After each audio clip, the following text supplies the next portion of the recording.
नारायणं नमस्कृत्य नरं चैव नरोत्तमं देवीं सरस्वतीं व्यासं ततो जयमुदीरयेत् मूकं करोति वाचालं पङ्गुं लङ्घयते गिरिं यत्कृपातमहं वन्दे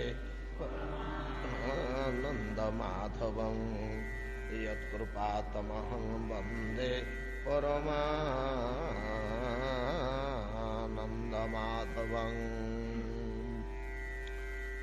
दौष्मन्तेर्भरतस्यापि शान्तनोस्ततसुतस्य च जजातिः ज्येष्ठपुत्रस्य जदवंशनुकीर्तितः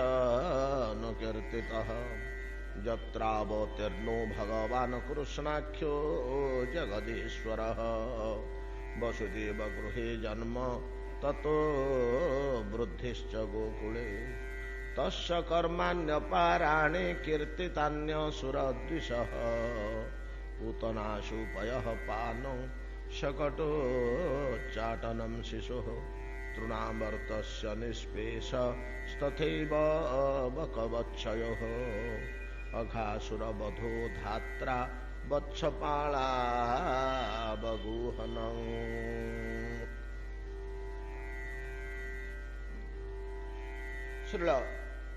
श्रीपाद सूत गोस्वामी कहते शौनकादि मुनिगण सम्मुखें ब्रह्मांग स्तव भितर ब्रह्मा जो सिद्धांत प्रदान कर निजस्व मंतव्य दौरान ब्रह्मा द्वारा प्रकाश पाई वेद गोटे निदारुण कथा कहते जे तुमको जेकोसी मते जेकोसी अवस्था ईश्वर अनुभव करने को हम जो बाटर करुच कर जेमती करुच कर यही गोटिक कार्य जदि तुम करदे पार आउ बाकी अन्यान्य जावतीय कर्म तुमर आ विचार को निया जीवनी मुख्य कार्यटी जदि तुम समापन करदे पारिछ अन्यान्य मंद कर्म जदि रहीगला जीवन रे किंबा अन्यान्य आनुषंगिक कर्म जदि कर न पारिछ तापे चिंता करिवार नहीं ठीक तद्रूप अन्य व्यतिरेक क्रमे मुख्य कर्म ईश्वर साक्षात्कार मानव देहरे जदि कर न पारिछ अन्यान्य बहु महनीय कार्य करथिले मध्य तार कौन मूल्य नहीं तार कौन मूल्य नहीं से विचार को नहीं आजीवनी वेद यही कथा अति कठोर भाषा कहते जे मान मनुष्य देह दि जाइछि तमे कौन मते ईश्वर साक्षात्कार कर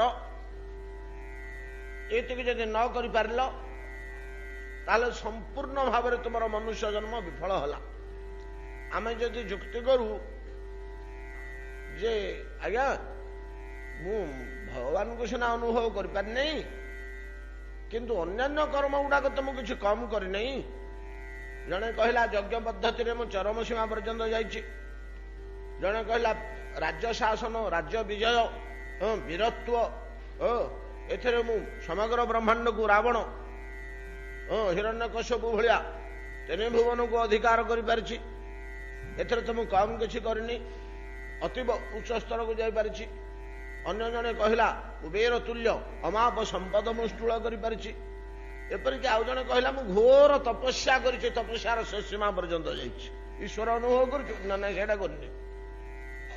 समस्त अन्यान्य महत्तर कर्म संपूर्ण मूल्यहीन अरे सबरी तू कौन करचु माया किसी करनी खाली भगवान गोटे देखी हाँ हो गला तोर तू जा से पटकू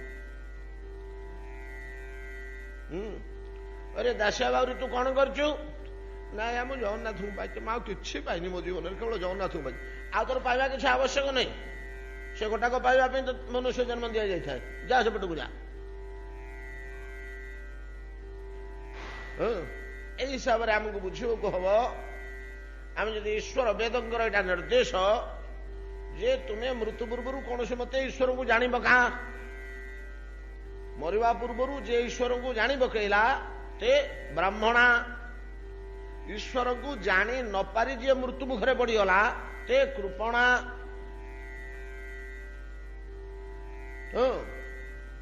से माने अनुग्रहर पात्र अन्य मानक कृपार पात्र जो माने ईश्वर को जानी न पारी देह त्याग कर पकेले एमती बलिष्ठ वाक्य गुड़े आमको वेद उपनिषद कह जे तुम्हें जेकोसी मते ईश्वर को उपलब्धि करने निमंते ईश्वर साक्षात्कार करने निमंते चेष्टा यत्न कर एवं तमर जावतीय अन्यान्य कर्म गुड़िक करने जहाँ वेदरे कहुई सेगुड़ाक केवल ईश्वर को पाइबा निमंते अभिप्रेत एटा सहायक हो बोली कर बोली कहुई जमी अन्न भोजन करने कथा कहुई जलपान करने कथा कहुई निश्चय जलपान कर प्रतिदिन किसी किसी परिमाण रे ठीक व्यवधान रे अन्न भोजन कर अन्यान्य पुष्टिसार खाद्य भोजन कर कहीं प्राण रक्षा करने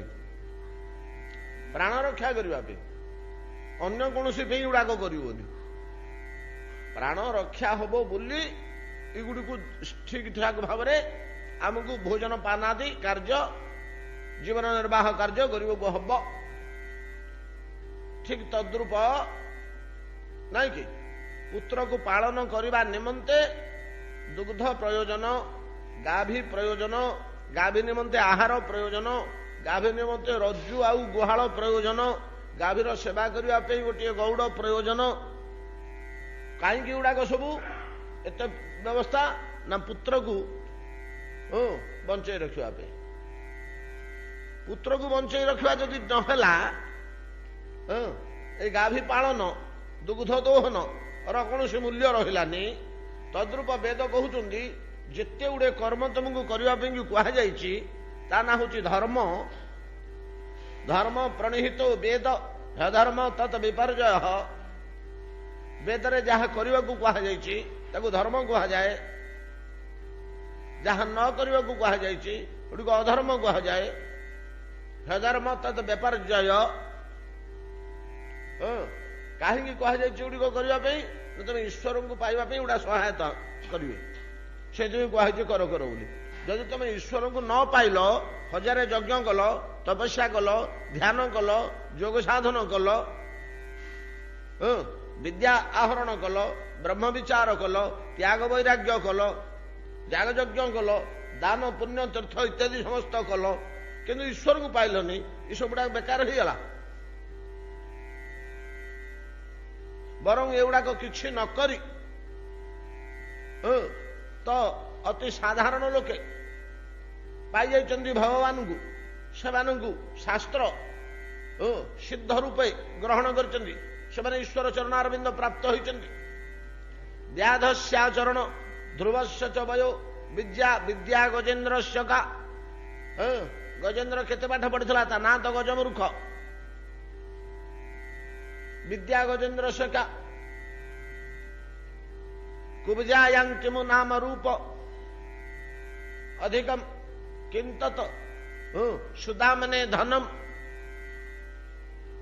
वंश को विदुरस्य को बड़ लोक घरे जन्म होते विदुर माँ गोटे पिता गोटे अलग अलग वंश क्यों विदुरस्य जादव पत्रे उग्रस्य किं पौरुष उग्रसेनकर वीरत्व बोली कौन थिला पुओ तो कहला जा नगरपाल होकर नगर जगुथा राति अधे कटुआल होकर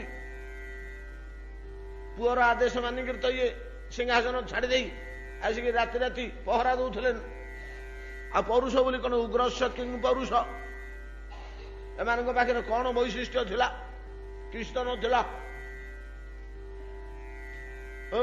किंतु एमाने को ना को बाटरे ईश्वर को पाई जाइछन्ति तमे को हेले बाटरे पाई जा आउ किसी कहीं कथा उठेबे को बाटरे पाउछ पा चोरी डकैती करी मध्य यदि ईश्वर को पाइब नहीं कि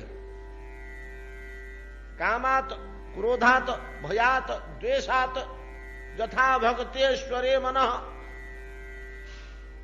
तमें भक्ति केवल पाओ बोली किए कहूनी तो यहाँ वेद वाक्य तू को बाटर पाऊ पा काम बासना ତୁ ଭଗବାନଙ୍କୁ ପାଇଗଲୁ କି?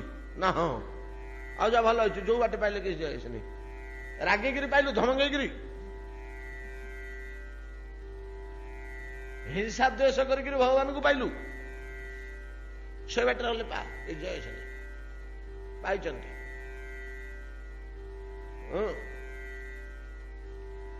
ଭୟାତ କଂସ କାମାତ ଗୋପ୍ୟ ପାଇଛନ୍ତି। ଆଉ ଯିଏ ପାଇଯାଇଛି ତାର ଆଉ କର୍ମର ବିଚାର ହେଇନି। କେମିତି ପାଇଲୁ ରେ? ଚୋରିକିରି। ସେ କଥା ଆଉ ଚୋରିଟା ମନ୍ଦ କରିଦିଅ, ତୋର ଚୋରି ପଦାର୍ଥ ଆମେ ଛୁଇଁବୁନି, ଏ କଥା ନୁହଁ। ଭଗବତ ପ୍ରାପ୍ତିଟା ଏଇଭଳିଆ ଗୋଟେ ମହାନ ବସ୍ତୁ। ଏଇଟା ଯଦି ନ ପାଇବା ହୁଏ ହେଲା, ଏକଥା ହয়তো କୁହାଯାଇପାରେ ଗୋଟିଏ ଜନ୍ମରେ ଏଇଟା ସଫଳ ନ ହେଇପାରେ, କିନ୍ତୁ ପାଉଛ ଆମେ ଚଢୁଥିବାକୁ ହବ। ଏଇ ଜନ୍ମରେ 20ଟି ପାଉଛ ପଳେଇଲୁ, ଆଉ ଯାଇପାରିଲୁନି। ଆସନ୍ତା ଜନ୍ମରେ 21ରୁ ଆରମ୍ଭ ହବ।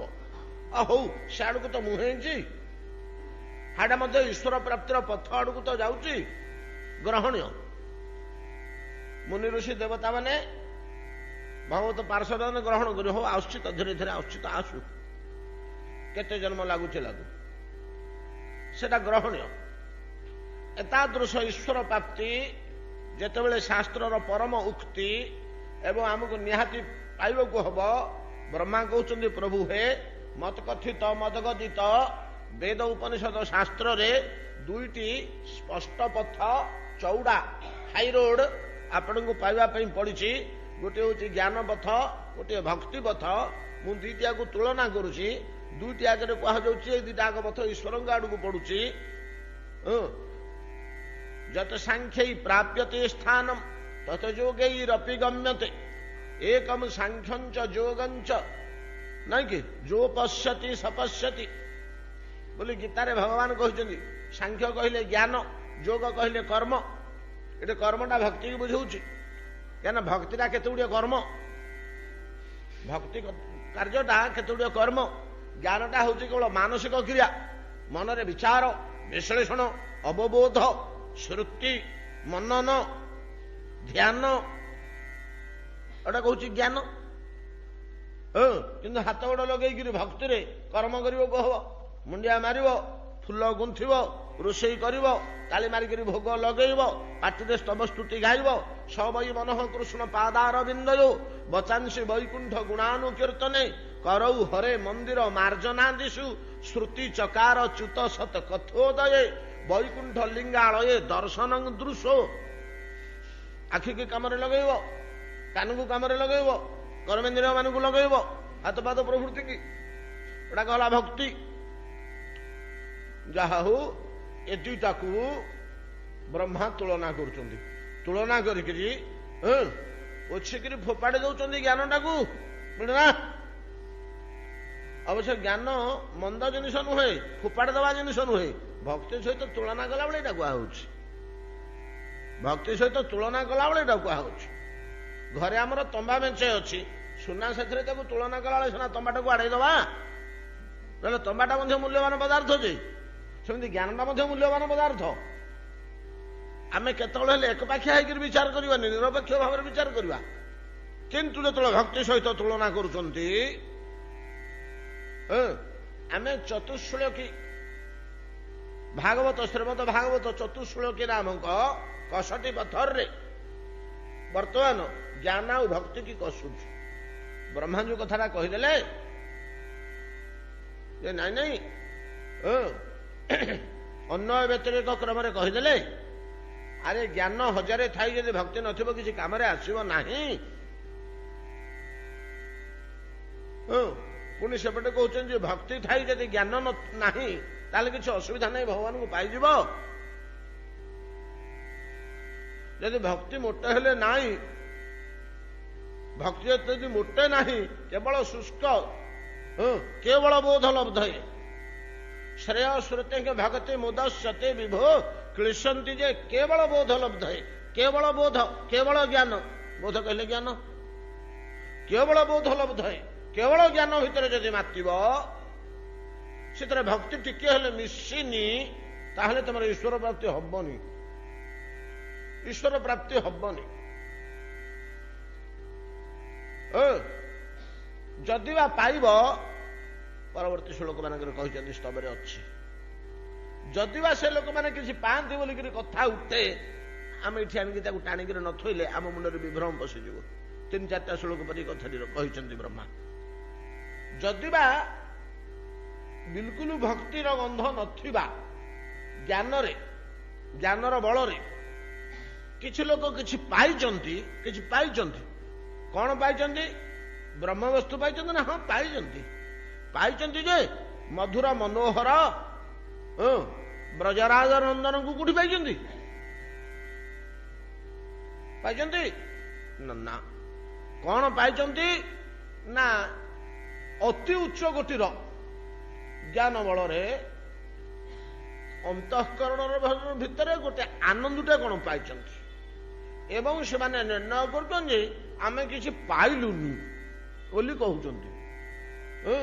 केमिति किछि पाइलुनी बोली कहउचंती ना से माने जो अनुभवटा कले एटा निर्गुण निर्लेप निराकार निरंजन निरूपम नहीं कि निर्विशेष एमती किसी तो ना ही आउ खाली पाइलु बोली कहउचंती आउ तार गुण रूप रेख आकृति आकार प्रकृति स्वभाव ना सेगुड़ा किछि नाई से क्षेत्र में किछि हेले मु धरि पारिनी कौन गोटे आभास पाइछि नहीं कि धर्नियंतु जदि आकाश मुक्त अच्छी आपण छात उपरे छिड़ा होइचंदी सकाळू पूर्व दिगरे देखिबे सूर्योदयर 5-3 मिनिट पूर्वरु गोटे उज्ज्वल रश्मि रेखा बाहरे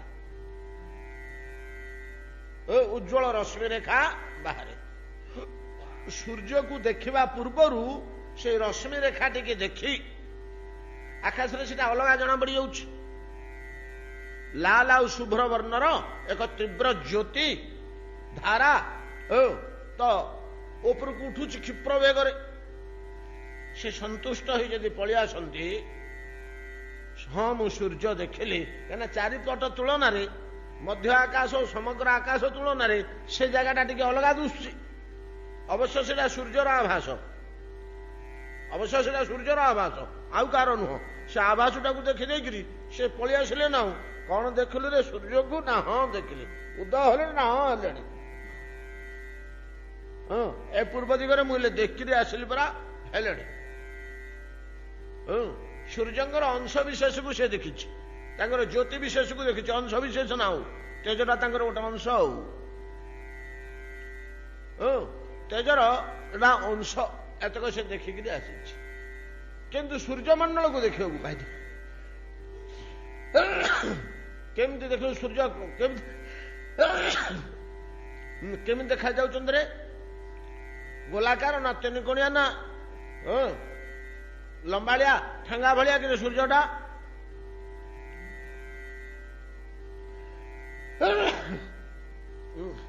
ना मुझे बिंबटा को तार देखनी सेमती किसी दुशे तो खाली ज्योति मंडलटे दुसला ये जिनिसटा ज्ञान पाई पार किंतु भगवत स्वरूप नुहे ये आलोक मंडल भितर गोटे भगवत स्वरूप अच्छी से स्वरूपटा को ज्ञान पाए है ना पूरा पाइबाटा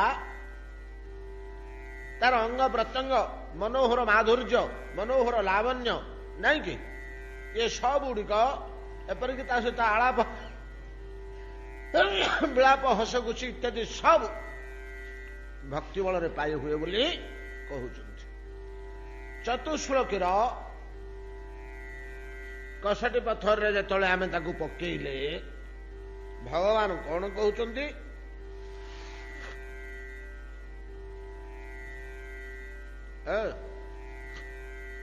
ब्रह्मा मो ठारू ग्रहण कर चतुश्लोकी भागवत आपण देखिए चतुश्लोकी भागवत कहबार जोड़े श्लोक पूर्व भगवान कहते जावान अहम मु जो भलिया जावान अहम जस्याकारम जदगुणम रूप कर्म कह सब गुड़ाक चतुर्थ गुड़ाक ଯାବାନ ଅହଂ ବ୍ରହ୍ମା ତମେ ଜାଣିବାକୁ ଚାହୁଁଛ ହଉ ଜାଣ ଜାଣ ଏଇ ଦେଖ ଦେଖ କିନ୍ତୁ ଅର୍ଜୁନଙ୍କୁ କହିଥିଲେ ଦେଖ ଦେଖ ବିଶ୍ୱରୂପ ଦେଖିବାକୁ ଚାହୁଁଛ କେମିତି ମୁହଁ କେମିତି ହାତ କେମିତି ଗୋଡ କେମିତି ପେଟ କେମିତି ଆଖି କେମିତି ପାଟି କେମିତି ଜୀବ କେମିତି ଦାନ୍ତ ଦେଖ ସେମିତି ବ୍ରହ୍ମାଙ୍କୁ କହୁଛନ୍ତି ଚତୁର୍ଶ୍ଲୋକୀ ଭାଗବତରେ ଭଗବାନ ମତେ ଜାଣିବାକୁ ଚାହୁଁଛ ଯାବାନ ଅହଂ ଅହଂ ମୁଁ ଯାହା ଏ ବ୍ରହ୍ମା ମୁଁ ଯାହା ଯଦାକାରମ ଯୋଉ ଆକାରର ଯଦ୍ଗୁଣମ ଯୋଉ ଗୁଣର ରୂପଂ ଯୋଉ ରୂପର କର୍ମଙ୍କ ଯୋଉ କର୍ମର ଯାବାନ ଅହಂ ଯଦାକାରମ ଯଦ୍ଗୁଣଂ ରୂପ କର୍ମକ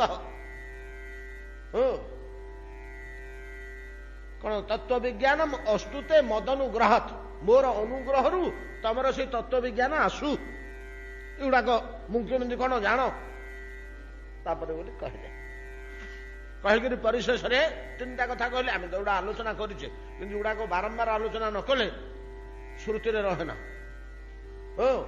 ତ ଏତିକି ବୋଲି କହିକିରି ମୋ ଅନୁଗ୍ରହରୁ ତମର ସେ ଜ୍ଞାନ ହେଇଯାଉ ମୁଁ ଯୋଉ ରୂପର ଯୋଉ ଗୁଣର ଯୋଉ କର୍ମର ଯାହା କର୍ମ କରୁଥେ ଯତ ଗୁଣ ରୂପ କର୍ମ କହ ଯୋଉ କର୍ମ କରୁଥେ ଯୋଉ ଭଳିଆ ରୂପ ଯୋଉ ଭଳିଆ ମୋର ସ୍ୱଭାବ ଯୋଉ ଭଳିଆ ଗୁଣ ଯେମିତି ମୋର ଆକାର ମୁଁ ଯାହା ଯାବାନ ମୁଁ ଯାହା ଏ ଜ୍ଞାନ ତମର ମୋ ଅନୁଗ୍ରହରୁ ହଉ ମଦନୁଗ୍ରହାତ ଅସ୍ତୁ ମେ ମଦନୁଗ୍ରହାତ ଅସ୍ତୁ ତେ ମଦନୁଗ୍ରହାତ ତତ୍ତ୍ୱ ବିଜ୍ଞାନ ବୋଲି କହିଲେ କଣ ନା ପ୍ରଥମ ଶ୍ଲୋକରେ ନିଜର ତତ୍ତ୍ୱ କହିଲେ ଦ୍ୱିତୀୟ ଶ୍ଲୋକରେ ନିଜ ମାୟାର ତତ୍ତ୍ୱ କହିଲେ ତୃତୀୟ ଶ୍ଲୋକରେ ଜଗତର ତତ୍ତ୍ୱ କହିଲେ ଯଥା ମହାନ୍ତି ଭୂତାନି ଭୂତେ ସ୍ୱାନ୍ ଭୂତେ ସ୍ୱଚ୍ଛା ବଚେ ସ୍ୱନୁ ପ୍ରବିଷ୍ଟାନ୍ୟ ପ୍ରବିଷ୍ଟାନି ଇତ୍ୟାଦି ବାକ୍ୟରେ ଜଗତ ତତ୍ତ୍ୱ କହୁଛନ୍ତି ଯଥା ମହାନ୍ତି ଭୂତାନି ମହତ ଭୂତ ଗଣ ଉଚ୍ଚା ବଚେ ସ୍ୱନୁ ପ୍ରବିଷ୍ଟାନ୍ୟ ପ୍ରବିଷ୍ଟାନି ପ୍ରବିଷ୍ଟାନି ଅପ୍ରବିଷ୍ଟାନି ଦୁଇଟା ଏକାବେଳେ କହୁଛନ୍ତି ପରସ୍ପର ବିରୋଧ ଗୁଣ ଗୁଡାକ ଉଚ୍ଚେଷୁ ଅବଚେଷୁ ମହାଭୂତ ଗୁଡାକ ପରସ୍ପର ଭିତରେ ପ୍ରବେଶ ହେଇଛନ୍ତି ପ୍ରବେଶ ହେଇନାହାନ୍ତି ଏଇଟା ଜଗତ ଏ ଜଗତ ତତ୍ତ୍ୱଟି କହିଲେ ତିନିଟା ଜିନିଷ ନିଜ କଥା ମାୟା ଆଉ ଜଗତ ପରିଶେଷରେ କହିଲେ ବ୍ରହ୍ମା ଏତାବଦେବ ଜିଜ୍ଞାସ୍ୟ ଏ ତିନିଟା ଜାଣିଲେ ହେଇଗଲା ଆଉ କିଛି ଜାଣିବା ଆବଶ୍ୟକ ନାହିଁ ଏତାବତ ଏଇ ପର୍ଯ୍ୟନ୍ତ ଏତାବତ ଏବ ଜିଜ୍ଞାସ୍ୟ ଏତିକି ତମର ଜାଣିବା କଥା ଏତକ ଜାଣିଲେ ମୁଁ କଣ ମୋ ମାୟା କଣ ଏ ଜଗତ କଣ ଏ ତିନିଟା ଜାଣିଲେ ହେଇଗଲା ଆଉ ଆବଶ୍ୟକ ନାହିଁ କିଛି ୟା ଭିତରେ ସବୁ ରହିଛି ଏତାବତ ଏବ ଜିଜ୍ଞାସ୍ୟ ତତ୍ତ୍ୱ ଜିଜ୍ଞାସୁ ନାତ୍ୱନା ତତ୍ତ୍ୱ ଜିଜ୍ଞାସୁ ଜାଣିବାକୁ ଚାହୁଁଥିବା ଲୋକ ଯୋଉ ଲୋକ ତତ୍ତ୍ୱ ଜାଣିବାକୁ ଚାହୁଁଛି ସେଇ ତତ୍ତ୍ୱ ଜିଜ୍ଞାସୁ ବ୍ୟକ୍ତି ବ୍ରହ୍ମା ହୋ ଏତାବତ ଏଇ ତିନୋଟି ଜିନିଷ ଆତ୍ମନଃ ତା ଅନ୍ତଃକରଣରେ ଯଦି ଜାଣି ପକେଇଲା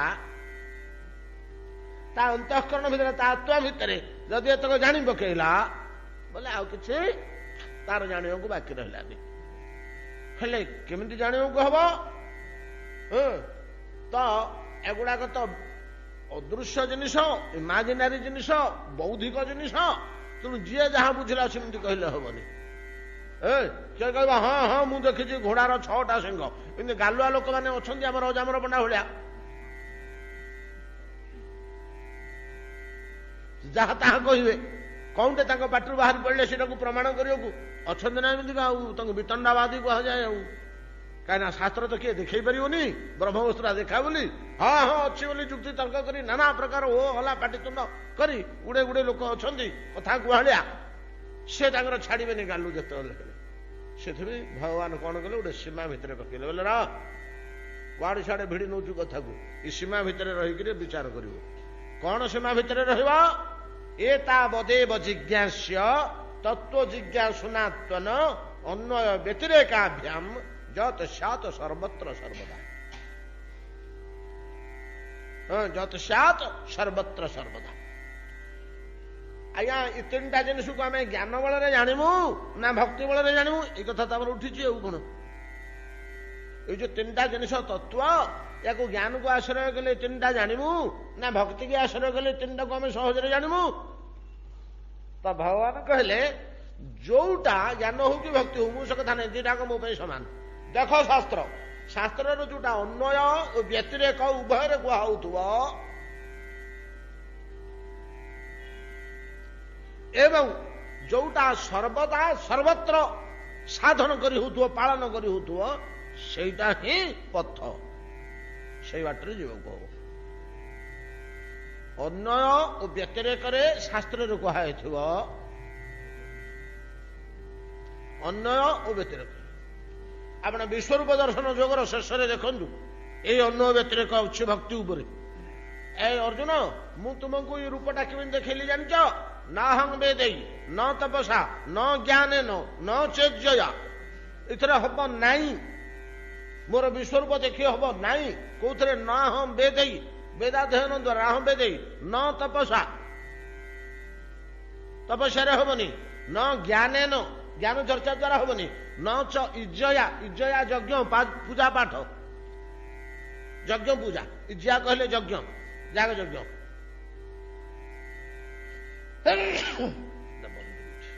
ନଚେଜ୍ଜୟା। ଆଉ ତାହେଲେ କେମିତି ହବ ଆଜ୍ଞା? ଭକ୍ତ୍ୟା ମା କହିଲେ, ତା ପରବର୍ତ୍ତୀ ଶ୍ଲୋକଟିରେ କହିଲେ କେବଳ ଭକ୍ତି ଦ୍ୱାରା, କେବଳ ଭକ୍ତି ଦ୍ୱାରା ହିଁ ଭକ୍ତ୍ୟାମାଙ୍ଗ ଅନୁଜାନା ଏମିତି କଣ ଗୋଟେ କହିଛନ୍ତି। ଏକାଦଶ ସ୍କନ୍ଧଟି ଆପଣ ଦେଖିବେ, ଅନ୍ୱୟ ବ୍ୟତିରେକ। ଠିକ ସେଇଭଳିଆ ଯୋଉଟା ଅନ୍ୱୟ ବ୍ୟତିରେକରେ କୁହା ହଉଥିବ ବ୍ରହ୍ମା, ସେଇଟା ହିଁ ପଥ, ସେଇଟାକୁ ହିଁ ତୁମେ ଆଶ୍ରୟ କରିବ, ସେ ବାଟରେ ହିଁ ମୁଁ ମିଳିବି, ଧରା ପଡିବି, ଅନ୍ୟ ବାଟରେ ଧରା ପଡିବିନି। ଅନ୍ୱୟ ବ୍ୟତିରେକ ଏଠି ବ୍ରହ୍ମା କହିଦେଲେ, ଜ୍ଞାନରେ ମିଳିବ ନାହିଁ, ଭକ୍ତି ଛଡା ଅନ୍ୟ ଉପାୟରେ ମିଳିବ ନାହିଁ ବୋଲି କହିଦଉଛି। ଯେ ଭକ୍ତିକୁ ଫୋପାଡ଼ି ଦିଏ, କେବଳ ଜ୍ଞାନକୁ ଧରେ, ସେ ଚଷୁ କୁଟିଲା ଭଳିଆ ହେଇଯାଏ। ଯେ ଜ୍ଞାନକୁ ଫୋପାଡ଼ି ଦେଇ ଭକ୍ତିକୁ ଧରିଲା, ସେ ଆପଣଙ୍କୁ ଜୟ କରିଯାଏ ନାଇଁ କି? ଜ୍ଞାନେ ପ୍ରୟାସ ମୁଦପାସ୍ୟ, ଜ୍ଞାନକୁ ଫୋପାଡ଼ି ଦେଇକିରି ଯିଏ ଭକ୍ତିକି ଧରିଲା, ବସି କଥା ଶୁଣିଲା, ଆପଣ ଅଜିତ ହେଲେ ମଧ୍ୟ ସେ ଆପଣଙ୍କୁ ଜୟ କରେ। କିନ୍ତୁ ଭକ୍ତି କି ଉଦ୍ଦେଶ୍ୟ, ଭକ୍ତି ମୁଦସ୍ୟତେ ପିଭ, ଭକ୍ତିକୁ ଫିଙ୍ଗି ଦେଇ ଯିଏ ଜ୍ଞାନକୁ କେବଳ ଧରିଲା, ସେ ଚଷୁ କୁଟିଲା ଭଳିଆ ଶେଷକୁ ଶୂନ୍ୟ ପାଇଲା, କିଛି ପାଇଲାନି। ସ୍ଥୂଳ ତୁଷାବଘାତନ। ଏ ଦୁଇ ବାକ୍ୟରେ ଅନ୍ୟ ବ୍ୟତିରେକ ଦ୍ୱାରା, ଏଇଟା ଗୋଟେ ଭାଗବତର ବଡ ଜଟିଳ ଜିନିଷଟା। ଏଗୁଡାକ ଆମର ସାଧାରଣ ଲୋକଙ୍କ ପାଇଁ ଏଇଟା ଏତେ ଆବଶ୍ୟକ ନାହିଁ। ତଥାପି ଏଗୁଡାକ ଘର୍ଷଣ ମର୍ଷଣ ହଉଥିଲେ ଆମର କୋଉ ବାଟରେ ହେଲେ ଉପକାର ଅଛି। ତ ଅନ୍ୟ ବ୍ୟତିରେକରେ କହିଦେଲେ, ପୁଣି କହୁଛନ୍ତି ଯେ ତମେ ଜ୍ଞାନ ଓ ଭକ୍ତି ଦିଟାକୁ ଦ୍ୱନ୍ଦ୍ୱରେ ପଡିଛ ପରା, ଏ ବାଟେ ଯିବି ନା ସେ ବାଟେ ଯିବି, ଏ ବାଟେ ଯିବି ନା ସେ ବାଟେ ଯିବି, ଏଇଟା ସୁବିଧା ହବ ନା ସେଇଟା ସୁବିଧା ହବ। ଶୁଣ, ପଥ ହଉଛି ସେଇଟା ଯୋଉ ଜିନିଷଟାକୁ ତମେ ସର୍ବଦା ସର୍ବତ୍ର ଆଚରଣ କରିପାରିବ, ସେଇଟାକୁ ଧର। ତମେ ନିଜେ ବିଚାର କରି ଧର। ମୁଁ ଖାଲି ସୂତ୍ର ବତେଇ ଦଉଛି, ମୁଁ କାହିଁ କହିବି ତୁ ଏଇ ବାଟେ ଯା ବୋଲି। ତମେ ନିଜେ ବିଚାର କର କୋଉ ବାଟେ ଯିବ। ନା କୋଉ ବାଟେ ଯିବି ପ୍ରଭୁ ନା, ଦେଖ ଯୋଉ ବାଟରେ ଗଲେ ସର୍ବଦା ଆଚରଣ କରିପାରୁଥିବୁ, ସର୍ବତ୍ର ଆଚରଣ କରିପାରୁଥିବୁ, ଯୋଉଠି ଗଲେ ମଧ୍ୟ ଆଚରଣ କରିପାରୁଥିବୁ, ସେଇଟା ହିଁ ପଥ। ସର୍ବଦା ଆଉ ସର୍ବତ୍ର ନାଇଁ କି? ଯତ୍ ସ୍ୟାତ୍ ସର୍ବତ୍ର ସର୍ବଦା, ପ୍ରଥମେ ସର୍ବତ୍ର ତାପରେ ସର୍ବଦା, ଯତ୍ ସ୍ୟାତ୍ ସର୍ବତ୍ର ସର୍ବଦା। ସର୍ବତ୍ର କଥା ଯେତେବେଳେ ଆମେ ଚିନ୍ତା କଲୁ, ବର୍ତ୍ତମାନ ମନୁଷ୍ୟ କ୍ଷେତ୍ରରେ ଏ ଜୀବାତ୍ମା ଅଛି ବୋଲି ସିନା ଜ୍ଞାନ ଚର୍ଚ୍ଚା କରିପାରୁଛି। ଦେଖୁ ଦେଖୁ ବୟସ ଏଠି 50, 60, 65 ହେଇଗଲା। ଯଦି କାଲି କୀଟ ପତଙ୍ଗ କି ସରୀସୃପ କି ଜୀବଜନ୍ତୁ କ୍ଷେତ୍ରକୁ ଚାଲିଯାଏ, କ୍ଷେତ୍ର କହିଲେ ଦେହ, ଯଦି ଦେହକୁ ଚାଲିଯାଏ, ସେଠି ହବ ତ ଜ୍ଞାନ ଚର୍ଚ୍ଚା, ଉପନିଷଦ ପଢିବ ତ ବିଲୁଆ। ଗୋଟେ ବିଲୁଆଟିଏ ହେଇ ଆମେ ଜନ୍ମ ହେଲେ ଉପନିଷଦ ପଢିବା ନା ହୁଆ ହୁଆ କରିବା? ହବନି। କେବଳ ମନୁଷ୍ୟ ଦେହରେ ସିନା ସମ୍ଭବ। ଆଚ୍ଛା, ମନୁଷ୍ୟ ଦେହରେ ମନୁଷ୍ୟ ଦେହରେ ସତ କଥା କହିବାକୁ ଗଲେ ବେଦ ଉପନିଷଦ ବ୍ରାହ୍ମଣ କ୍ଷତ୍ରିୟ ବୈଶ୍ୟ ଶୁଦ୍ଧ ଅବସ୍ଥାରେ ଥିଲେ ବେଦରେ ଅଧିକାର ଅଛି, ନହେଲେ ଅଧିକାର ନାହିଁ। ବ୍ରାହ୍ମଣ କ୍ଷତ୍ରିୟ ବୈଶ୍ୟ ଏ ତିନି ଜାତିର ଏମାନଙ୍କର ବେଦରେ ଅଧିକାର ଅଛି ବୋଲି କହୁଛନ୍ତି। ଅନ୍ୟମାନେ ବେଦକୁ ବୁଝିପାରିବେନି ବୋଲି କହୁଛନ୍ତି। କାଟିଲେ ଗୋଟିଏ ଅଧିକାର ଶାସ୍ତ୍ର ତ। ବର୍ତ୍ତମାନ ସମାଜରେ କଣ ହଉଛି ଆମେ ସେ ଜିନିଷଟାକୁ ଦେଖିବାନି, ଯାହା ଆମକୁ ଶାସ୍ତ୍ର କହିଛନ୍ତି ପୂର୍ବେ। ଯାହା ହଉ ହଉ, ମୁଁ ବ୍ରାହ୍ମଣ ଘରେ ଜନ୍ମ ହୋଇଛି, ମୁଁ ଆଜ୍ଞା ବେଦର ଉପନିଷଦର ଅଧିକାର ଅଛି ତ? ତୁ ବ୍ରତ ହେଲୁଣି? ନାଇଁ ଆଜ୍ଞା, ତୁ ବେଦ ଶୁଣିପାରିବୁନି, ଯା ଶୁଣୁ। ଦୀକ୍ଷା ଗ୍ରହଣ କରେ, ଗାୟତ୍ରୀ ଜପ କରେ, ଗୁରୁ ଗୃହକୁ ଯା, ନାଇଁ କି? ଆମର ବ୍ରତ ଉପନୟନଟା କଣ କି? ଆମର ଯୋଉ ବ୍ରତ ଉପନୟନଟା ହଉଛି, ଆମର ବ୍ରତ ହଉନେ କି ପଇସା ପକଉନେ, ସେ ବ୍ରତଟା କଣ? ଏଇଟା ତ ଆରମ୍ଭ ପାଠ ବେଦ ପଢା ଆରମ୍ଭ। ଆଉ ବେଦ ପଢିବା ପାଇଁ ଗୁରୁ ଗୃହକୁ ଯାଇ, ରୁଷାଣୀଟା ହଉଛି ଗୁରୁ ଗୃହକୁ ଯିବା, ଯୋଉଠି ଆମର ସେବାୟତ ଘରର ଲୋକମାନେ କେତେ ତାଙ୍କର କଣ ଗୋଟେ ନିୟମ ଅଛି, 36 କିଲୋରୁ କମ ସୁନା ହେଲେ ସେ ପିଲା ଆଉ ଗୁରୁ ଗୃହକୁ ଯିବନି। ଏତିକି ଅଳଙ୍କାର ପିନ୍ଧଉଛନ୍ତି, ଏଟା ବୈରାଗୀ ବେଶ। ଧୀରେ ଧୀରେ ସେ ସଂସ୍କୃତି ଆମର ବଦଳିତ ଗଲାଣି, ତେଣୁ ଆମେ ତାକୁ ଗୋଟିଏ ସୁନ୍ଦରଗିରି କରୁଛୁ। ଆଉ ଅନ୍ୟାନ୍ୟ ଜାତିରେ ମଧ୍ୟ, ଅନ୍ୟାନ୍ୟ ବ୍ରାହ୍ମଣ ଘରେ ମଧ୍ୟ ଯାଉ ରୁଷାଣୀ ଟିକେ ଗଲା ବେଳକୁ ନାତିଟି ଆଉ ବାଜା ବାଜଣା ବାଣ ଫାଣ ଫୁଟେଇ ବାଜା ଫଜା ବଜେଇ ଗୋଟେ ଲାଇଟ୍ ଫାଇଟ୍ ଶୋ କରି ସେ ତାଙ୍କ ବଳରେ କରୁଛନ୍ତି। ଏତେ ସୁନା ତାଙ୍କ ଘର ତ ନାହିଁ, ଆଉ କଣ କରିବେ? ସେ ବି ତାଙ୍କର କରୁଛନ୍ତି। କିନ୍ତୁ ସେ ବେଶଟା କଣ? ବ୍ରହ୍ମଚାରୀ ବେଶ ପରା। ଗୋଟିଏ ପଲାଶ ଦଣ୍ଡ, ଗୋଟିଏ କମଣ୍ଡଳୁ, ଗୋଟିଏ ତାଳପତ୍ର ଛତା, ଲୁଗା ମଧ୍ୟ ନାହିଁ ଗୋଟେ ଛଣବଟ କରିବା, ଗୋଟେ ସେନ୍ତରା ମସିଣା, କାଖରେ ଯାକେ ଚଉକୁଡ଼ି ପକେଇ ଶୋଇବାକୁ ଆସନ ହିସାବରେ, ଏତିକି ତାର ବସ୍ତୁ, ସୁର ସୁଟ ଯୋଡ଼ିଏ କାନ୍ଧରେ ପଡିଥିବ। ଏଇ ହଉଛି ତାର ଉପନୟନ ବେଶ। ବ୍ରତ ହେଲୁଣି? ନା ଆଜ୍ଞା ହେଇନି। ତାହେଲେ ଦେଖନ୍ତୁ, ଜ୍ଞାନ ଚର୍ଚ୍ଚା ନିମନ୍ତେ ଯୋଉ ବେଦାନ୍ତ ଉପନିଷଦ ଆମର ଏକାନ୍ତ ପ୍ରୟୋଜନ, ତାକୁ କେତେ ସର୍ବଦା ହେଇପାରୁନି ତ। ଅନ୍ୟ କୌଣସି ଦେହରେ ହବନି, କେବଳ ମନୁଷ୍ୟ ଦେହରେ ହବ, କେବଳ ମନୁଷ୍ୟ ଦେହରେ ହବ। ମନୁଷ୍ୟ ଦେହ ଛଡା ଅନ୍ୟ କୌଣସି ଦେହରେ ଜ୍ଞାନ ସାଧନ କରିହବନି। ସେ ମନୁଷ୍ୟ ଦେହ ପାଇକରି ମଧ୍ୟ ବ୍ରାହ୍ମଣ କ୍ଷେତ୍ରରେ ଅବଶ୍ୟ ହୋଇଥିବା ଦରକାର। ବ୍ରାହ୍ମଣ କ୍ଷେତ୍ରରେ ଅବଶ୍ୟ ହେଲା ପରେ ମଧ୍ୟ ଉପନୟନ ସଂସ୍କାର ହୋଇଥିବା ଦରକାର। ଯଦି ଉପନୟନ ସଂସ୍କାର ନ ହୋଇଛି ବେଦାଧ୍ୟୟନର ଅଧିକାର ନାହିଁ। ଆଉ ସର୍ବଦା କେମିତି ହବ? ଏଇଠି ତ ମଣିଷ ଆମ ଦେହରେ ତ ହଉନି, ଆମ ଦେହରେ ତ ଏଇଠି ହଉନି, ଆଉ ବାକି ଅଧିକା ଚର୍ଚ୍ଚା କାହିଁ କରିବା? ଅଧିକା ଚର୍ଚ୍ଚା ଅନାବଶ୍ୟକ। ସର୍ବଦା ସର୍ବତ୍ର ହଉନି, ଜ୍ଞାନଟା ସର୍ବତ୍ର ହଉନି, ଭକ୍ତିଟା ସର୍ବତ୍ର ହଉଛି କି? ହଁ କରିଦଉଛ କାହିଁ କହ, କେମିତି କୋଉଠି ହଉଛି?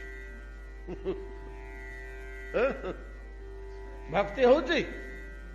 ହଉଛି, ହେଇଛି ଭକ୍ତି ସର୍ବତ୍ର। ପଶୁ ପକ୍ଷୀର ହେଇଛି ନା? ହଁ ହେଇଛି। କୋଉଠି ହେଇଛି? ଗଜରାଜର ଭକ୍ତି ହେଇଛି, ସେ ପଶୁ। ମୃଗୁଣୀ ଭକ୍ତିରେ ଡାକିଲା, ସେ ଗୋଟେ ପଶୁ, ଭଗବାନ ଶୁଣିଲେ ତା କାମ ତ ହେଇଗଲା ତାର। ଏ ତ ଡାକିଲା, ଭଗବାନ ତ ତାକୁ ରକ୍ଷା କଲେ, ଆଉ ଭକ୍ତି କଣ? ତାର ଭକ୍ତି ଥିବାର ତ ଭଗବାନ ଆସିଲେ। ହେଇଛି ନୁହେଁ କି? ହନୁମାନ ତ ମନୁଷ୍ୟ ଶରୀର ନୁହନ୍ତି, ତାଙ୍କର ଭକ୍ତି ହେଇଛି। ଗରୁଡ଼ ପକ୍ଷୀ ଶରୀର, ଜଟାୟୁ ପକ୍ଷୀ ଶରୀର, ସମ୍ପାତି ପକ୍ଷୀ ଶରୀର, ଏମାନଙ୍କର ସବୁ ଭକ୍ତି ହେଇଛି। ବ୍ରାହ୍ମଣ, ବ୍ରାହ୍ମଣ କଣ ମ? ବଳି ପ୍ରହ୍ଲାଦ ତ ଅସୁର ଗୁଡାକ ତାଙ୍କର ଭକ୍ତି ହେଇଛି। ଖାଲି ସେତିକି ନୁହଁ, ଆପଣ ପାଇବେ ଗୋଟେ ଜିନିଷ, କୃଷ୍ଣଦାସ କବିରାଜ ଗୋସ୍ୱାମୀ ଦଉଛନ୍ତି। ଆସନ୍ତାକାଲି ତାଙ୍କର ଅପରଘଟ ତିଥି, ଏକାଦଶୀ ଆସନ୍ତାକାଲି ତାଙ୍କର ଅପରଘଟ ତିଥି। କୃଷ୍ଣଦାସ ଚୈତନ୍ୟ ଚରିତାମୃତର ରଚୟିତା, ସେ ଶାସ୍ତ୍ରରୁ ବାହାର କରି ରଖିଛନ୍ତି। କୃଷ୍ଣାତ ଅପି କୋ ବା ଲତାସ୍ୱପି ପ୍ରେମ ତ ଭବତି। ବୃକ୍ଷଲତାର ଭକ୍ତି ହଉଛି। ଆଶ୍ଚର୍ଯ୍ୟ କଥା। ଆମେ ପ୍ରମାଣ ସିନା ପାଉନେ, ଆମେ ପ୍ରମାଣ ପାଉନେ, କିନ୍ତୁ ଗଛଲତାର ଭକ୍ତି ହଉଛି ବୋଲି କହୁଛନ୍ତି। କୃଷ୍ଣାତ ଅପି କୋ ବା ଲତାସ୍ୱପି ପ୍ରେମ ତ ଭବତି। ଲତା ମାନେ ମଧ୍ୟ ପ୍ରେମନମଦ ଅବସ୍ଥା ପ୍ରାପ୍ତ ହୁଅନ୍ତି, ଭକ୍ତିରେ ଜୁଡବୁଡ ହେଇ ଉଠନ୍ତି ବୋଲି ଶାସ୍ତ୍ର ବାକ୍ୟ ଅଛି। ପ୍ରତ୍ୟକ୍ଷ ଦେଖୁନି, କଲେ କାହିଁକି? ବ୍ରଜରେ ଯୋଉ ଜାମଳାର୍ଜୁନ ଗଛ ଯୋଡିକ ଥିଲେ,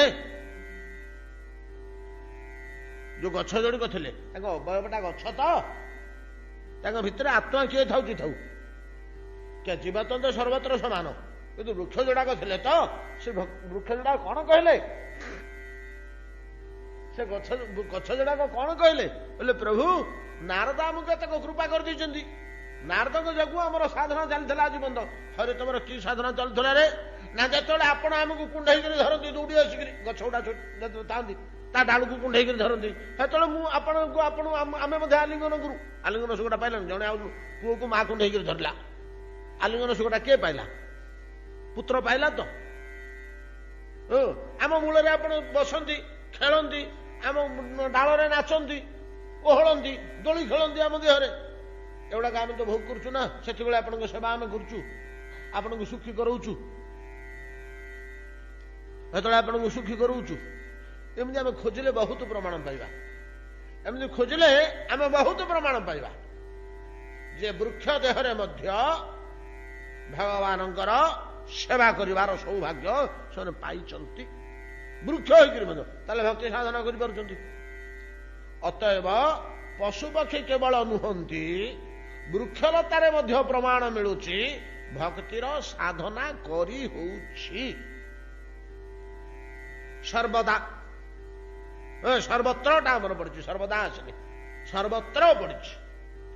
ଯତ ସାତ ସର୍ବତ୍ର ସର୍ବଦା। ସର୍ବଦା ଯୋଉ ସ୍ଥାନକୁ ଗଲେ ମଧ୍ୟ କଡା ହଉଛି କି? ଜ୍ଞାନଟା ସବୁଠି କରି ହଉନି। ମନୁଷ୍ୟ ହେଇଥିବ, ବ୍ରାହ୍ମଣ ହେଇଥିବ, ବ୍ରତ ହେଇଥିବ, ନାଇଁ କି? ତା ମଧ୍ୟ ହଁ ଆଜ୍ଞା ମୁଁ ବ୍ରତ ହେଇଛି, ବ୍ରତ ହେଇଛୁ, ତାହେଲେ ଯା ପଢେ ପଢେ ଉପନିଷଦର ଯୋଡେ ଇଏ ପଢିକିରି ଯା ଶୁଣିବୁ, ବ୍ୟାଖ୍ୟା ଶୁଣିବୁ, ଯା। ତାହେଲେ ଆରେ ର ଗୋଡ ହାତ ଧୋଇକିରି ଭଲ ଲୁଗା ଖଣ୍ଡେ ପିନ୍ଧିକିରି ଯା। ତାମାନେ ଗୋଡ ହାତ ଧୋଇକିରି ଶୁଦ୍ଧ ସଦାଚାର ନହେଲେ ମଧ୍ୟ ବେଦରେ ଅଧିକାର ଆସୁନି। ବ୍ରାହ୍ମଣ ହେଇଛି, ବ୍ରତ ହେଇଛି ନା ନାଇଁ? ଆମେ ଯେମିତି ଦେବ ସେବା କରିବାକୁ ଗଲେ ହଁ ଆମର ଅଧିକାର ଅଛି, ଆମେ ସେବକ ଅଧିକାର ପାଇଛୁ, ସେବା କରିବୁ। ତେବେ ଶୁଦ୍ଧ ବସ୍ତ୍ର ପିନ୍ଧିବା, ଗୋଡ ହାତ ଧୋଇବା, ଶୌଚ ହେଇକରି ଯିବା ନା। ଆଉ ମୃତ୍ତିକା ଶୌଚ, ସୂତିକା ଶୌଚ ହେଇଥିଲେ ଯାଇ କରିପାରିବା କି? ସେମିତିକା ଏତିକି ସଲା ପରେ ମଧ୍ୟ ଶୁଦ୍ଧ ଶୌଚାଚାର ନଥିଲେ ଜ୍ଞାନ ମାର୍ଗରେ ପଶି ବେଦାଧ୍ୟୟନ, ବେଦ ବିଚାର କରାଯାଇ ପାରୁନାହିଁ। କିନ୍ତୁ ଭକ୍ତି ପାଇଁକି ଏସବୁର କିଛି ପ୍ରୟୋଜନ ନାହିଁ। ତେଣୁ ସର୍ବଦା ଯେକୌଣସି ସର୍ବତ୍ର ସର୍ବତ୍ର କୋଉ ଶରୀରରେ ଥାଉଛୁ ଥା, କୋଉ ଅବସ୍ଥାରେ ରହୁଛୁ ରହ, ସର୍ବତ୍ର କହିଲେ ସେ ଆଉ କଣ? ସବୁ କ୍ଷେତ୍ର ସର୍ବତ୍ର। ମଣିଷ ଦେହରେ ଥା, ପଶୁ ଦେହରେ ଥା, ଗଛଲତା ଦେହରେ ଥା, ଅଶୌଚ ଅବସ୍ଥାରେ ଥା, ଭକ୍ତି ପାଇଁକି କିଛି ବାରଣ ନାହିଁ। ଭକ୍ତିର ଗୋଟେ ହଉଛି ଅଙ୍ଗ ହଉଛି ପ୍ରଣାମ। ଆଏ ମୃତ୍ତିକା ଶୌଚ ଆମର ଜଗନ୍ନାଥ ଯାଉଛନ୍ତି ରଥରେ, ମୁଣ୍ଡିଆ ମାରିବାକୁ ମନା ଆମକୁ? ଦେଖିଲେ ଶାସ୍ତ୍ର କୋଉଠି କହୁଛି ନା ମୁଣ୍ଡିଆ ମାରନା, ମୁଣ୍ଡିଆ ମାରନା, ତୁ ମୃତ୍ତିକା ଶୌଚ। ଦେଖିକିରି ସ୍ତବ କରିବାକୁ, ଦର୍ଶନ କରିବାକୁ ମନା? କୌଣସି ଅବସ୍ଥାରେ ସର୍ବତ୍ର କରାଯାଇପାରିବ, ସର୍ବଦା। ଏ ଶୌଚା ଶୌଚଟା, ମୃତ୍ତିକା ଶୌଚଟା ସର୍ବଦାରେ ଆସିବ। ଆଚ୍ଛା, ସର୍ବଦାରେ ଆମେ ଗୋଟିଏ ଜିନିଷ ଆଲୋଚନା କରିବା, ବେଶୀ ଦୂରକୁ ଯିବାନି, କଡା ହେଇଯିବ। ଜଣେ ଲୋକ ଜ୍ଞାନ ସାଧନ କଲା, ଜ୍ଞାନ ସାଧନ କରି କରି ଚରମ ସ୍ଥାନକୁ ଗଲା, ଚରମ ସ୍ଥାନକୁ ଯାଇକିରି ନିର୍ବାଣ ହେଇଗଲା। ନିର୍ବାଣ ହେଇଗଲା ପରେ ଆଉ ତାର ଦେହ ଅଛି କି, ପାଟି ଅଛି କି, ବୁଦ୍ଧି ଅଛି କି? ବେଦାଧ୍ୟୟନ କରିବ କିପରି? ବେଦ ବିଚାର, ବ୍ରହ୍ମଚର୍ଚ୍ଚା କରିବ କିପରି? କରିପାରିବ? ନିର୍ବାଣ ହେଇଗଲା, ସେ ତ ନାହିଁ, ଆଉ କରିବ କଣ? ତାହେଲେ ସର୍ବଦା କରି ହଉନି, ସାଧନ ସମୟରେ କରି ହଉଛି, ସିଦ୍ଧି ପାଇଗଲେ ଆଉ କରି ହଉନି। କଣ ବୁଝିପାରିଲେ ନା? ଯେମିତି ବାପା ମା କହୁଛନ୍ତି ପିଲାଟାକୁ, ଆରେ ପଢୁନୁ କାହିଁକିରେ, ଆରେ ପଢୁନୁ କାହିଁକିରେ, ଆରେ କାହିଁକି ଖେଳୁଛୁ ବସିକିରି, ବହି ପଢେ, ପାଟି ତୁଣ୍ଡ କରୁଛନ୍ତି। ପରୀକ୍ଷା ସରିଗଲା ବାସି ଦିନ ଆଉ କହୁଛନ୍ତି ପଢେ ବୋଲି। ଯୋଉଦିନ ପରୀକ୍ଷା ସରିଗଲା ତାର ଦିନ ଆଉ ତାକୁ ପାଟି କରୁନାହାନ୍ତି, ଯା ପଢେ ପଢେ ବୋଲିକିରି। ପରୀକ୍ଷା ପୂର୍ବ ମୁହୂର୍ତ୍ତ ପର୍ଯ୍ୟନ୍ତ ପାଟି କରୁଛନ୍ତି କାହିଁ ପଢୁନୁ କାହିଁ ପଢୁନୁ କାହିଁ ପଢୁନୁ, କାହିଁକିନା ସାଧନ ସମୟ ସେଇଟା। ପରୀକ୍ଷା ସରିଗଲା, ପାସ୍ କରିଗଲା, ସିଦ୍ଧି ହେଇଗଲା, ଆଉ ତା ପଛରେ ଲାଗୁଛନ୍ତି ପଢ ପଢ ବୋଲି। ଫେର ଆଉ ଥରେ କଲେଜ ଖୋଲିବ, ଜଏନ କରିବ, ତେବେ ଯାଇ କହିବେ ପଢେ ବୋଲି। ପୁଣି ସାଧନ ଆରମ୍ଭ ହେଲେ। ତେଣୁ ଜ୍ଞାନଟା କେବଳ ସାଧନ ସମୟରେ କରାଯାଏ, ସିଦ୍ଧି ସମୟରେ କରାଯାଏ ନା। ଜ୍ଞାନଟା କେବଳ ସାଧନା ସମୟରେ କରାଯାଏ।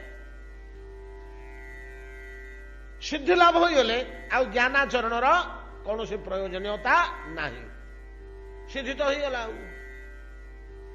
କିନ୍ତୁ ଭକ୍ତି ଯତସ୍ୟାତ୍ ସର୍ବତ୍ର ତ ଯାଇଛି, ସର୍ବଦା ସର୍ବଦା କରିହବ ନା ନାହିଁ। କୋଉଟା କରିହବ? ଜ୍ଞାନଟା କରିହବ ନା ଭକ୍ତିଟା କରିହବ? ସର୍ବଦା।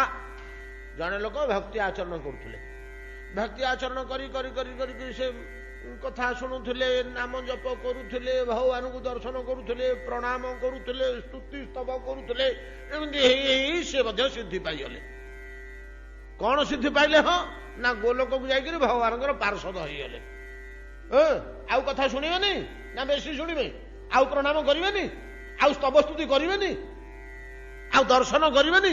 ମୁଁ ତ ଗୋଲୋକ ଆସିଲି, ସିଦ୍ଧି ହେଇଗଲେ, ଆଉ କାହିଁ ଦେଖିବି? ତାର ସେ ତା ବାଟେ ଯାଉଛି, ଯା ନାରାୟଣ ଯାଉ, ମୋର କଣ ଯାଉଛି? ଏକଥା ସେ କହିବ ନା ଅଧିକ ଗୋଡେଇବ? ସିଦ୍ଧି ପ୍ରାପ୍ତ କରି ଯୋଉ ଗୋଲକର ବାସ କଲା, ତାର ଭଗବତ କଥା ଶ୍ରବଣ, ଭଗବତ ଦର୍ଶନ, ଭଗବାନଙ୍କୁ ସ୍ତୁତି ସ୍ତବ, ଭଗବାନଙ୍କ ଚରଣରେ ସେବା, ଏଟା ବେଶୀ ବଢିଯିବ ନା କମିବ? ବଢିଯିବ। ଗୋଲକୁ ଗଲା ପରେ ବେଶୀ ବଢିଯିବନି? ଆମେ ପରା ତାଙ୍କୁ ଦେଖିକିରି ଶିଖିବା। ଶାସ୍ତ୍ର ମାନେ ଦେଖାଉଛନ୍ତି ଗୋଲକରେ ବସି ପାର୍ଷଦ ମାନେ କେମିତି ଭଗବାନଙ୍କର ସେବା କରୁଛନ୍ତି, କେମିତି ମନ ପ୍ରାଣ ଦେଇ ସେବା କରୁଛନ୍ତି। ରୁକ୍ମିଣୀ କୃଷ୍ଣ ଶୋଇଛନ୍ତି ଗାଢ ନିଦରେ, ରୁକ୍ମିଣୀ ବସିକିରି ବିଛଣାଟିରେ ବିଞ୍ଚୁଛନ୍ତି, ବିଛଣାଟିରେ ବିଞ୍ଚୁଛନ୍ତି। ବିଛଣାଟିରେ ବିଞ୍ଚୁ ବିଞ୍ଚୁ, ନା ଭାଗବତର କଥା, ବିଛଣାଟିରେ ବିଞ୍ଚୁ ବିଞ୍ଚୁ କଣ ହେଲା ନା ପ୍ରଭୁ ତ ଶୋଇପଡିଛନ୍ତି। ସହଜେ ତ ପରମ ମନୋହର ମୂର୍ତ୍ତି, ସୌନ୍ଦର୍ଯ୍ୟର ଶେଷ ସୀମା। ଯେତେବେଳେ ଗାଢ ନିଦରେ ଶୋଇପଡେ, ମା ମାନେ କହିପାରିବେ, ନିଜ ପିଲା ପୁଅ ଯେତେବେଳେ ଗାଢ ନିଦରେ ଶୋଇପଡିଥାଏ, ତାର ଯୋଉ ସେତେବେଳେ ସୁନ୍ଦର ସରସ ମୁଖ, ଗାଢ ନିଦରେ ନିଶ୍ଚିନ୍ତରେ ଶୋଇପଡିଥିଲା ବେଳେ ଶିଶୁମାନେ ତାଙ୍କ ମୁଖର ଗୋଟେ ଅଲଗା ଶୋଭା ମା ମାନେ ଚାହିଁକିରି ଅନ୍ତଃକରଣ ଭିତରେ ଅନୁଭବ କରନ୍ତି। ଠିକ ସେଇଭଳିଆ ରୁକ୍ମିଣୀ ପରମ ମନୋହର ମୂର୍ତ୍ତି ଭଗବାନ ଶ୍ରୀକୃଷ୍ଣ ଦ୍ୱାରକାରେ ଯେତେବେଳେ ଗାଢ ନିଦରେ ଶୋଇପଡିଛନ୍ତି, ତାଙ୍କୁ ବାହ୍ୟ ଜ୍ଞାନ ମୋଟେ ନାହିଁ, ଏକଦମ ସେତିକିବେଳେ ମୁଖମଣ୍ଡଳକୁ ଚାହିଁ ଏମିତି ଆନନ୍ଦରେ ଆତ୍ମହରା ହେଇଛନ୍ତି ଯେ ଆଖିରୁ ଛଳ ଛଳ ଲୁହ ବହିଯାଇଛି। ଲୁହକୁ ଗାଳି ଦଉଛନ୍ତି, ଆରେ ଅଶ୍ରୁ ତତେ ଏତିକି ବେଳକୁ ବାହାରିବାକୁ ଥିଲା, ମୁଁ ଆଉ ଟିକେ ଦେଖିଥାନ୍ତି ପ୍ରଭୁଙ୍କର ମୁଖ, ତୁ ଏତିକି ବେଳକୁ ଆସିଲୁ। ଆଖି ଛଳ ଛଳ ହେଇଗଲା ପରେ ଆଉ ମୁହଁ ଦୁଶିଲାନି, ଲୁହ ଆବରଣ ହେଲା। ଲୁହ ଯେତେବେଳେ ବହିଯିବ ଆଖିରେ, ସେତେବେଳେ ଆଉ ଦୁଶିବ କି? ଭଲ ଦେଖାଯିବନି, ଝାପସା ହେଇଯିବ।